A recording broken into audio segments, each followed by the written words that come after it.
When you stand with these beasts, you can't help but feel pretty small next to them. A male silverback can weigh up to 500 pounds. Humans are supposed to stay 7 meters away from them at all times.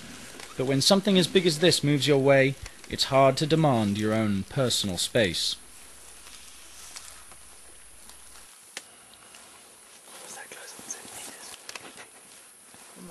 What I find really fascinating is that these 500-pound mountain gorillas only eat plants, with the occasional snack of ants thrown in, and drink no water at all.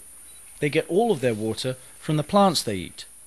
Also, they don't just shovel plants into their mouths.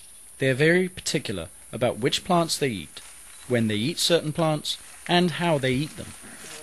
You can see this silverback eating leaves from a thistle, and it has learned how to strip the leaves and fold them into packages so that they don't get pricked by the spikes as they handle them or swallow them.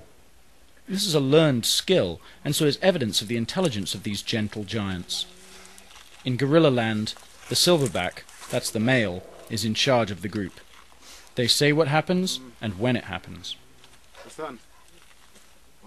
As I mentioned, living in groups encourages communication, and the guides have learned how to speak mountain gorilla.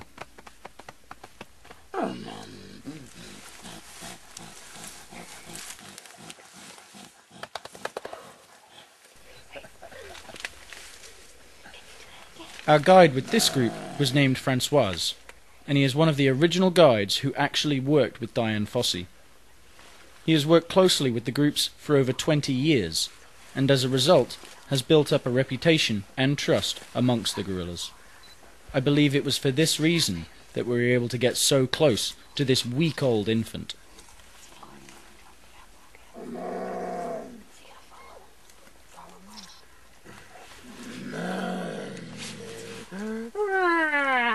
Yes, that's Francois talking mountain gorilla. This noise means I found some lovely food. I am happy. And that noise means I want some. Each sound has its own special meaning. Dian Fossey worked tirelessly to record all of these noises so that we can learn to communicate with the gorillas. By speaking their language, the guides reassure them that we're all one big happy family.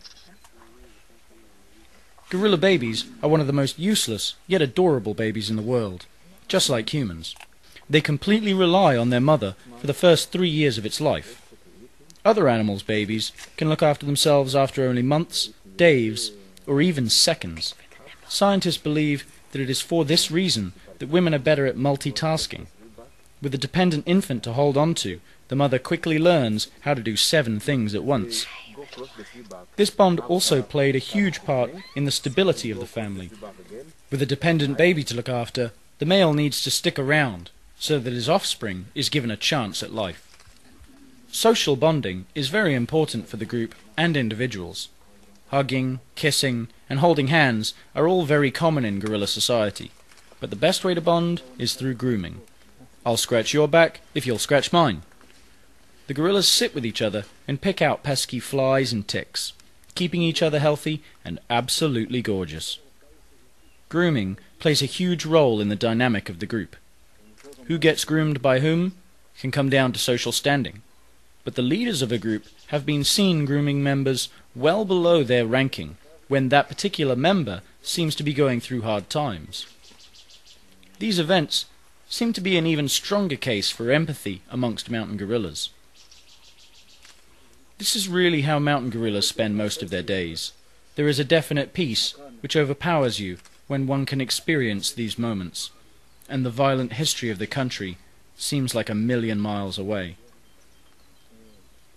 Playing helps bonding, and the baby's fine motor skills and coordination, essential to a gorilla's life. You say the farm, there's one to play. Eh? There's one to play. Yeah, is he happy?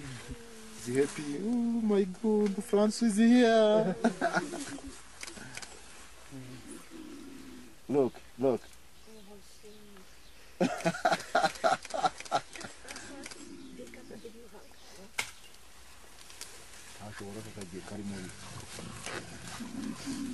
You see? Yeah, jealous. This one is you want to move. Huh? Yeah. You see, it come to push this. It's jealous. To go. This one is not very habituated. This is habituated. People come to see these groups every day for exactly 1 hour.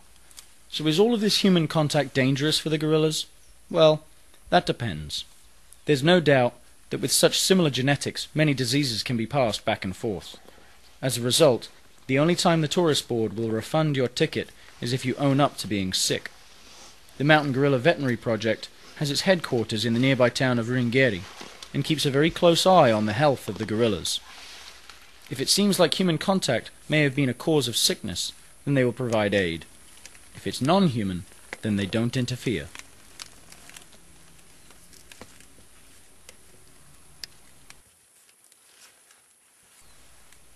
All too soon, our allotted hour was up, and we had to say goodbye to our distant relatives.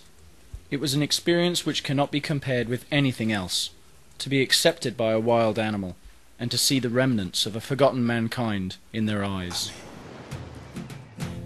As the sun set on my trip, I realized that Rwanda was filled with stories of survival, and that humans haven't evolved all that much. We all still crave a sense of security, and we all need help achieving that sometimes. For now, the waters here are calm, but I know that at some point those waves will return. I just hope that next time, those affected as Rwandans were will have their own Dian Fossey, and that someone will have the strength to stand up for them.